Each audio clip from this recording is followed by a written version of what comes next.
ನಮಸ್ಕಾರ ಎಲ್ಲ ರೈತ ಬಾಂಧವರಿಗೂ. ನಾವು ಈಗ ಚನ್ನಗಿರಿ ತಾಲೂಕು ಹಿರೇಕೊಗ್ಲೂರು ಗ್ರಾಮದಲ್ಲಿ ಶ್ರೀನಿವಾಸನವರು ತೋಟದಲ್ಲಿ ನಾವು ಈ ಒಂದು ಅಡಿಕೆ ತೋಟ ಏನ್ ಗ್ರೀನ್ ಪಾಯಿಂಟ್ ಟೆಕ್ನಿಕ್ ಬಳಕೆ ಮಾಡಿ ಲಾಸ್ಟ್ ಸೀಸನ್ ಅಲ್ಲಿ ಅವರು ಯಾವ ತರ ಅವರಿಗೆ ರಿಸಲ್ಟ್ ಅನ್ನು ಅವ್ರಿಗೆ ಬಂದಿದೆ, ಅದ್ರ ಬಗ್ಗೆ ಅವರು ಅನಿಸಿಕೆಗಳನ್ನು ನಾವು ಇಲ್ಲಿ ಮಾಹಿತಿ ಅವ್ರ ಕಡೆಯಿಂದ ಪಡೆಯೋಣ.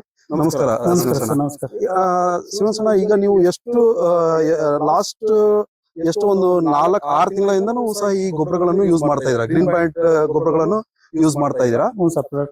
ಅದರಲ್ಲಿ ಪ್ರಾಮ್ ಆಗಿರ್ಬೋದು, potash, booming power, micro nutrients ಮತ್ತೆ ಈ liquid fertilisers, premium, Nitroking, Bloom ಮತ್ತೆ ಅದ್ರ ಜೊತೆಗೆ ಒಂದು ಸ್ಪ್ರೇ, ಈ 3 ಟ್ರೀಟ್ಮೆಂಟ್ ಅನ್ನು ಸಹ ನೀವು ಕಂಪ್ಲೀಟ್ ಮಾಡಿದ್ರ. ಈಗ ಮುಂಚೆ ನೀವು ಯಾವ ತರ ನಿಮ್ಗೆ ರಿಸಲ್ಟ್ ಆಗ್ಲಿ, ನೀವು ಯಾವ ತರ ನೀವು ನೋಡ್ತಿದ್ರಿ, ಈ ಪ್ರೆಸೆಂಟ್ ನೀವು ಬಳಕೆ ಮಾಡಿದಾದ್ಮೇಲೆ ಯಾವ ತರ ನೀವು ಬದಲಾವಣೆ ಚೇಂಜಸ್ ಅನ್ನು ನೀವು ನೋಡ್ತಾ ಇದ್ರಿ ಈಗ ತೋಟದಲ್ಲಿ? ಸರ್, ಅದು ನಾವು ಡಿಸೆಂಬರ್ ತಿಂಗಳಿಗೆ ಯೂಸ್ ಮಾಡಕತ್ತಿದ್ವಿ ಸರ್. ಡಿಸೆಂಬರ್ ಫಸ್ಟ್ ವೀಕ್ ಇಂದನ ಒಂದು ಡ್ರಂಚಿಂಗ್ ಕೊಟ್ಟಿದ್ರು ವಿಜಯ್ ಸರ್, ಒಂದ್ ಇದನ್ನ ಕೊಟ್ಟಿದ್ರು ಸರ್, ಸ್ಪ್ರೇ ಒಂದ್ ಕೊಟ್ಟಿದ್ರು. ಆಮೇಲೆ ಅದನ್ನ ಹಾಕಿ ಒಂದು 1 ಮಂತ್, 30 ಡೇಸ್ 40 ಡೇಸ್ ಆದ್ಮೇಲೆ ಇದು ಲೀಫ್ ಎಲ್ಲ ಹೆಲ್ತಿ ಬಂದಿದ್ದಾವೆ. ಸುಳಿ ಗರಿ ಎಲ್ಲ ಒಳ್ಳೆ ಆರೋಗ್ಯವಾಗಿ ಚೆನ್ನಾಗಿ ಲೆಂತಿ ಬಂದಿದ್ದಾವೆ, ಬರ್ತಾ ಇದೆ. ಆಮೇಲೆ ಸರ್ ಪ್ಯಾರೆಟ್ ಗ್ರೀನ್ ಆಗಿದೆ ಅಷ್ಟು. ಇಡೀ ತೋಟ ಎಲ್ಲ ಪ್ಯಾರೆಟ್ ಗ್ರೀನ್ ಆಗಿದೆ. ಮುಂಚೆ ಎಲ್ಲ ಬ್ಲಾಕ್ ತರ ಗ್ರೀನ್ ಬರೋದು, ಸ್ವಲ್ಪ ಡೀಪ್ ಗ್ರೀನ್ ಬರೋದು. ಆಮೇಲೆ ಒಟ್ಟು ಒಂದ್ ಇದು ಹಳ್ಳೆಲ್ಲ ಡ್ರಾಪ್ ಔಟ್ ಅದೆಲ್ಲ ಸ್ಟಾಪ್ ಆಗೈತಿ ಸರ್.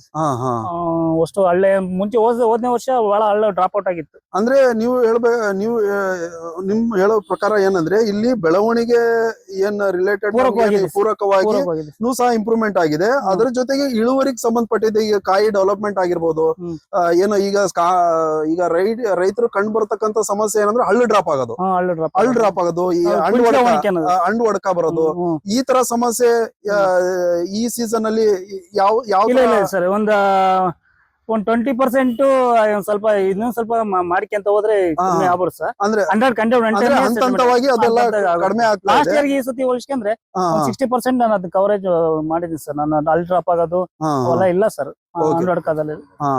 ಈಗ ನಮ್ಮ ವಿಜಯ್ ಅವರು ನಿಮ್ಗೆ ಪ್ರತಿಯೊಂದು ಮಾಹಿತಿ ಆಗ್ಲಿ, ತಂತ್ರಜ್ಞಾನ ಎಲ್ಲ ಕೊಡ್ತಾ ಇದಾರೆ. ಹೇಳಕ್ ಇಷ್ಟಪಡ್ತೀರಾ? ಅನ್ಆಕ್ಸಿಡೆಂಟಲ್ಲಿ ನಮ್ಗೆ ಬ್ರದರ್ ತೋಟಕ್ಕೆ ಬಂದಾಗ ನಾವ್ ಇದು ಮಾಡಿದ, ಅವ್ರು ಫೋನ್ ಮಾಡ್ಕೊಂಡೆ ಏನ್ ಬರ್ಲಿಲ್ಲ. ಅಲ್ಲ, ಅವ್ರ ಸರ್ವಿಸಸ್ ಬಗ್ಗೆ ನೀವು ಚೆನ್ನಾಗಿ ರೆಸ್ಪಾನ್ಸ್ ಮಾಡ್ತಾರೆ. ವಿಜಯ್ ಸರ್ ಅಂತೂ ಫೋನ್ ಮಾಡಿದ್ರು ರೆಸ್ಪಾನ್ಸ್ ಮಾಡ್ತಾರೆ. ಅಣ್ಣ, ನಿಮ್ ತೋಟಕ್ಕೆ ಇದನ್ನೇ ಹಾಕ್ಬೇಕು, ಅದನ್ನೇ ಹಾಕ್ಬೇಕು, ನಿಮ್ಗೆ ಸ್ಯಾಟಿಸ್ಫೈಡ್ ಇತ್ತು ಅಂದ್ರೆ ಸಾಕು. ಯಾವ ಹಂತದಲ್ಲಿ ಏನೇನ್ ಕೊಡ್ಬೇಕು ಅದೆಲ್ಲ ನಿಮ್ಗೆ ಕರೆಕ್ಟ್ ವೈಜ್ಞಾನಿಕವಾಗಿ ಪ್ರತಿಯೊಂದು ಮಾಹಿತಿಯನ್ನು ನಿಮ್ಗೆ ಸಲಹೆಯನ್ನು ಕೊಡ್ತಾರೆ.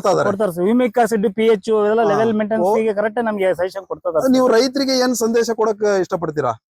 ಇಲ್ಲ ಸರ್, ಈ ತರ ರಾಸಾಯನಿಕ ಪದ್ಧತಿಯಿಂದ ನಾವು ಕನ್ವರ್ಟ್ ಆಗ್ಬೇಕು, ಜೈವಿಕ ಸಾವಯವ ತಂತ್ರಜ್ಞಾನ ಕಡೆ ನಾವೇನು ಈ ರಾಸಾಯನಿಕ ಪದ್ಧತಿ ಹೋದ್ರೆ ಲೈಫ್ ಅದಕ್ಕಿರಲ್ಲ ಸರ್, ಕಡಿಮೆ ಆಗುತ್ತೆ, ರೋಗಗಳನ್ನು ಕೊಟ್ಬಿಡುತ್ತೆ. ಮತ್ತೆ ವಾತಾವರಣದ ವೈಪರೀತ್ಯದಿಂದನೂ ಗಿಡ ಸಾಯಲ್ ಇದೆಲ್ಲ ಪೂರ್ತಿ ಪಾಯ್ಸನ್ ಆಯ್ತು ಅಂದ್ರೆ ಕನ್ವರ್ಟ್ ಮಾಡಕ ಮತ್ತೆ ಅದು ಬರೋದು ಬಹಳ ಕಷ್ಟ ಆಗುತ್ತೆ ಸರ್. ಆರ್ಗ್ಯಾನಿಕ್ ಮುಖಾಂತರ ಓವರ್ ಆಲ್ ನೀವು ಫೈನಲ್ ಆಗಿ ಈ ಒಂದು ತಂತ್ರಜ್ಞಾನ ನಿಮ್ಗೆ ಒಂದು ತೃಪ್ತಿಕರವಾಗಿ ಇಂಪ್ರೂವ್ಮೆಂಟ್ ಆಗಿದೆ.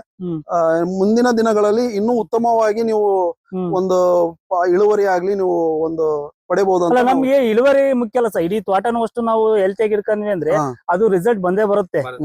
ನಮ್ಗೆ ಅದು ಮುಖ್ಯ. ಈ ವರ್ಷ ನಾವು ಹೆಲ್ತಿಯಾಗಿ ಇಟ್ಕೊಂಡ್ವಿ ಅಂದ್ರೆ ನೆಕ್ಸ್ಟ್ ಇಯರ್ ನಮ್ಗೆ ಇದೇ ವರ್ಷ ನಾವು ಫಸ್ಟ್ ತೆಗಿಬೇಕು ಅಂದ್ರೆ ನಾವು ಕೆಮಿಕಲ್ಸ್ ಮುಖಾಂತರ ಹೋದ್ರೆ ಅಂದ್ರೆ ತೆಗಿಬಹುದು. ಬಟ್ ನೆಕ್ಸ್ಟ್ ಇಯರ್ ಗೆ ನಾವು ಅದನ್ನ ಅಪ್ರೋಚ್ ಮಾಡ್ಕೊಳಕ್ಕಲ್ಲ. ಅದ್ರ ನೆಕ್ಸ್ಟ್ ಇಯರ್ ಇನ್ನು ಜಾಸ್ತಿ ಫರ್ಟಿಲೈಸರ್ ಇನ್ಕ್ರೀಸ್ ಮಾಡ್ಕೊಂತ ಹೋದ್ರೆ ಸಹಿ ರಿಸಲ್ಟ್ ಬರಕ್ಕೆ ಬರಲ್ಲ ಸರ್. ಅದು ಧನ್ಯವಾದ.